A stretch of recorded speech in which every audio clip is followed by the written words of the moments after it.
Na mbunge wa zamani wa Kilgoris na waziri wa zamani wa uhamiaji Gideon Sitelu Konchela anaendelea kuombolezwa baada ya kufariki Jumamosi asubuhi. Naam, Konchela alifariki baada ya kupata mshtuko wa moyo alipokuwa akipokea matibabu katika hospitali ya Nairobi. Rais William Ruto amemtaja mbunge huyo wa zamani kama kiongozi aliyeelewa kazi yake ya utumishi wa umma na kugusa maisha ya watu wengi hapa nchini. Naam, Safina Cheng Ouma ana maelezo zaidi kuhusu maisha ya kiongozi huyo. Gideon Sitelu Konchela alifariki baada ya kupatwa na mshtuko wa moyo alipokuwa akipokea matibabu katika hospitali moja ya Nairobi. Konchela aliyezaliwa katika familia yenye ushawishi mkubwa wa kisiasa alianza safari yake ya uongozi akiwa kijana. The next minister is the Honorable Gideon Konchela. Aliyekuwa Rais Mwai Kibaki alimteua kuwa waziri wa uhamiaji, wadhifa aloshikilia kati ya mwaka 2006 na 2007.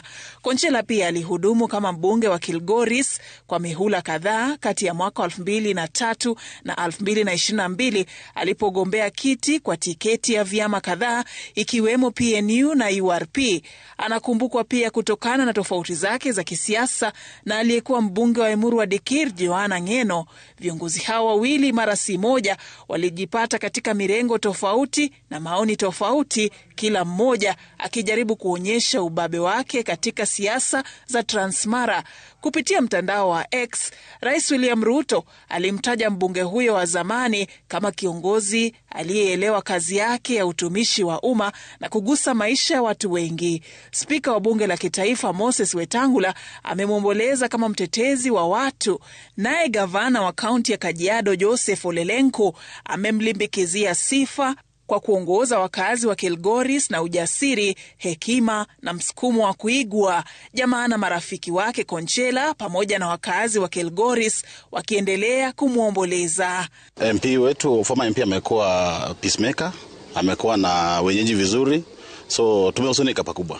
Alikuwa ametusaidia wakati ile ya vita, alifanya amani kaingia Kilgoris. Na tunasema pia tunaomba ule mheshimiwa yuko Bwana Julius Sunkuli aendelee kuiga nyayo zake. MP kupoteza maisha ni kama ni hasara kubwa kwa Transmara na pia Kenya mzima. Wamepoteza kiongozi. Mikakati ya kupanga mazishi yake tayari imeanza. Safina Cheng Ouma, runinga ya Citizen.